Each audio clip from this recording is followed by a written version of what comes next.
آج حکمران بھی پریشان ہے اس بات پر کہ کسی صورت قوم سمجھنے کے لیے تیار ہی نہیں ہے.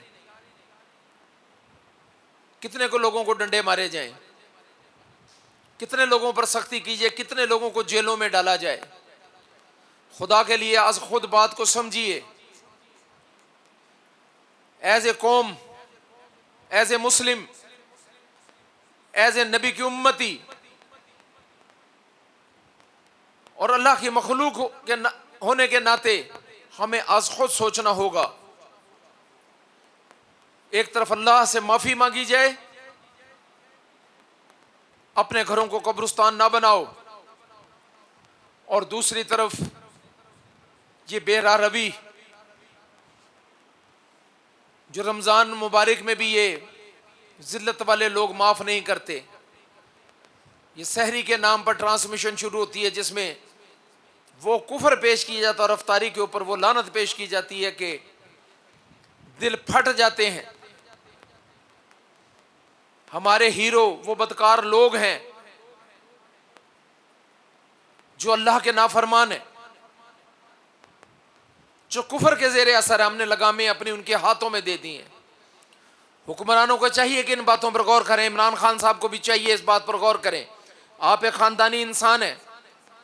آپ کو یاد ہونا چاہیے وقت جب آپ بابا جنی سرکار کے پاس آئے تھے اور آپ کو میں نے وعدہ لیا تھا اور آپ مجھ سے وعدہ کر کے گئے تھے اور میں نے آپ کو 1 کروڑ کلمہ پیش کیا تھا. آپ غور کریں اس بات پر، اور آج بھی میری اس بات پر آپ غور کریں. اللہ تعالیٰ نے آپ کو حکومت دی. ہم چاہتے تھے کہ نظام بدلے، سوچ بدلے. ہمیں معلوم ہے اس بات کا کہ آپ مالی طور پر کسی سکینڈل میں ملوث نہیں ہیں. اس معاملے میں آپ کلیئر ہیں. اور اس قوم کو بھی بے ایمانی کا کیڑا لگ گیا تھا. اللہ نے آپ کو اس معاملے میں سچ کے ساتھ بھیجا کہ اس معاملے میں آپ سچے ہیں.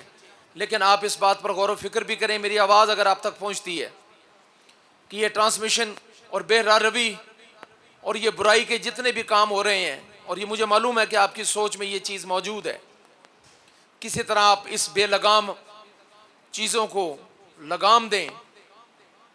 یقیناً آپ پریشانی میں ہیں، تکلیف کے اندر ہیں، لیکن ہمیں غور کرنا پڑے گا کہ وہ کون سی چیزیں ہیں جو اللہ کو ناراض کر رہی ہیں. کفر کو کفر کے نظام پر ذلیل و رسوا کیا جا رہا ہے اور ہم اللہ کی حکم و دولی پر ذلیل و رسوا ہو رہے ہیں. اللہ کرے کہ آپ کے ذریعے وہ دعا جو ہم نے کبھی آپ کو دی تھی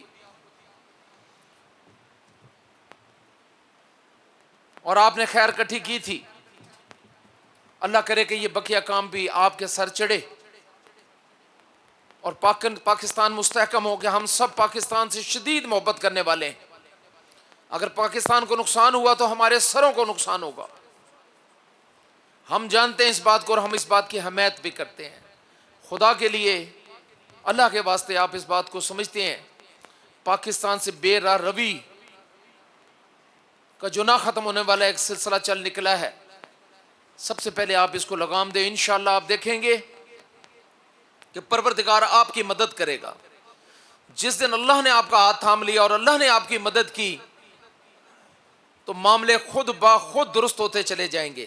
ہماری دعا ہے کہ اللہ کسی ایسے انسان کے ذریعے اس پاکستان کو سدھار دے کہ اس لیے ہمیں آگے کچھ نظر نہیں آتا. اگر ہم اسی ڈگر پر چلتے رہے تو پھر ہم زیادہ دور نہیں جائیں گے.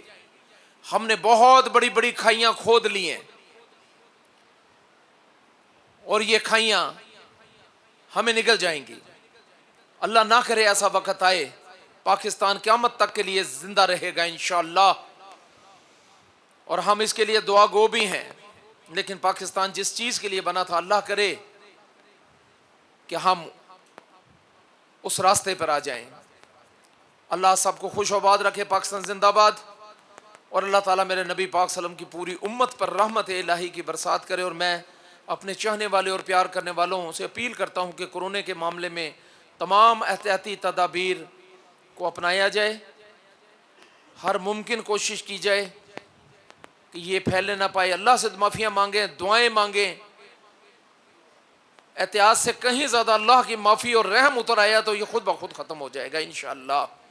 صدق اللہ العظیم. اللہ ہمارا حامی و ناصر ہو. پاکستان زندہ باد. اللہ اللہ اللہ اللہ اللہ اللہ اللہ اللہ